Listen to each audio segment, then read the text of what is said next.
Welcome back to my channel. आज हम जानने वाले हैं प्रोटोजुआ से होने वाली बीमारियों के बारे में। हम देखेंगे इंसानों में कौन कौन सी बीमारियां प्रोटोजुआ के द्वारा होती है।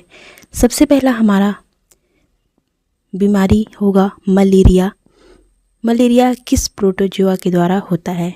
तो हमारा जो मलेरिया है वो प्लाज्मोडियम की जो प्रजातियां हैं, जैसे Plasmodium falciparum, Plasmodium vivax, Plasmodium malariae, इन प्रजातियों की वजह से इंसानों में मलेरिया रोग दिखाई पड़ सकता है।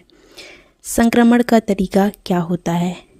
ये जो हमारे प्लाज्मोडियम की प्रजातियां हैं वो हमारे शरीर में इंटर कैसे करती हैं? जब भी हमें कोई मादा एनाफिलिस मच्छर काटती है तब वो जो हमारी प्लाज्मोडियम है वो शरीर के अंदर इंटर कर जाते हैं। लक्षण क्या क्या हो जाते हैं मलेरिया के?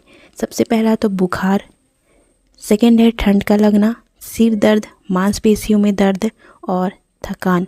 गंभीर मामलों में एनीमिया और श्वास से संबंधित दिक्कतें आ सकती हैं।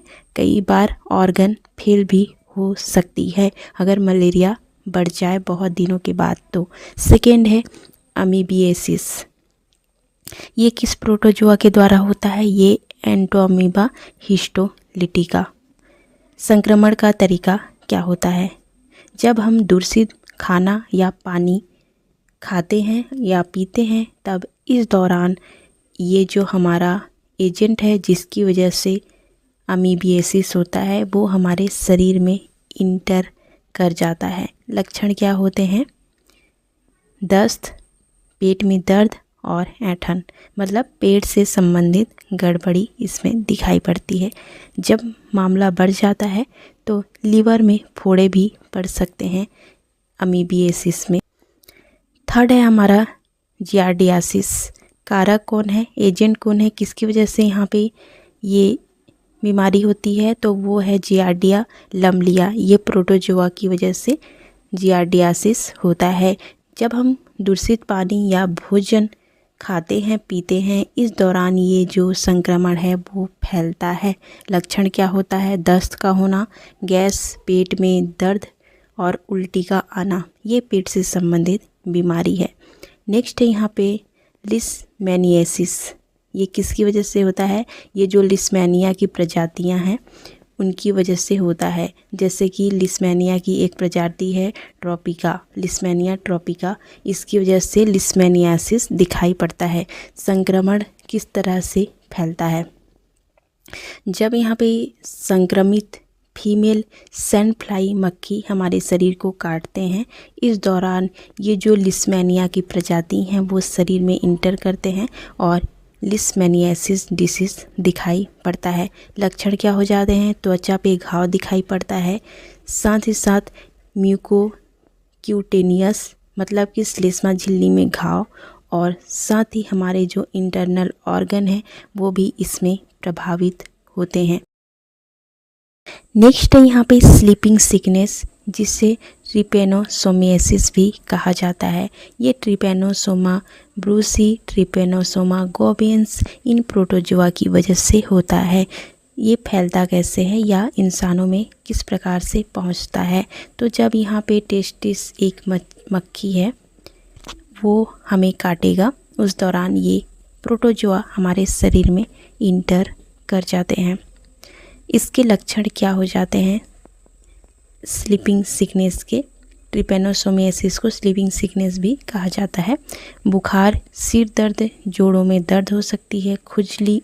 जब मामले बढ़ जाते हैं इंसान में अन्य लक्षण भी दिखाई पड़ते हैं, जैसे कि सेंट्रल तंत्रिका तंत्र इससे प्रभावित हो सकती है जिसकी वजह से न्यूरोलॉजिकल समस्याएं उत्पन्न हो सकती हैं, नींद आने में गड़बड़ी हो सकती है और अगर ट्रीटमेंट सही से ना किया जाए तो स्लीपिंग सिकनेस की वजह से इंसान की मृत्यु भी हो सकती है। नेक्स्ट यहाँ पे चौगस डिसीज़। ये ट्रिपेनोसोमा क्रूजी एक प्रोटोजुआ है उसकी वजह से दिखाई पड़ता है।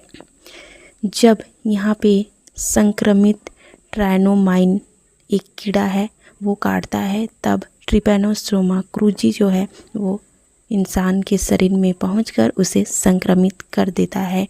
ट्राइनोमाइन जो कीड़ा है उसे किसिंग बग्स भी कहा जाता है। लक्षण क्या होते हैं?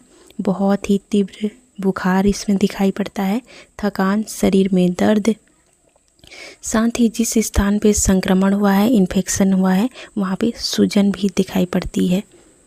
और साथ ही साथ इसमें हार्ट से रिलेटेड और पाचन या डाइजेशन से संबंधित प्रॉब्लम भी इंसान में दिखाई पड़ती है। नेक्स्ट है यहाँ पे टॉक्सोप्लाज्मोसिस। ये टॉक्सोप्लाज्मा गोंडी एक प्रोटोजोआ है, उसकी वजह से होता है। संक्रमण का तरीका क्या होता है? दूषित खाना या जो पानी है उसको जब हम सेवन करते हैं तब ये संक्रमण दिखाई पड़ता है।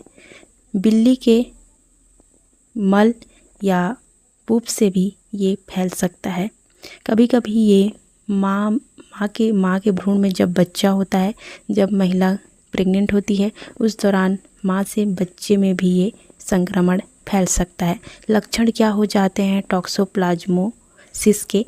तो वो होगा हमारा, कुछ लक्षण तो फ्लू जैसे ही होते हैं, जो सामान्य सर्दी जुकाम ये होंगे।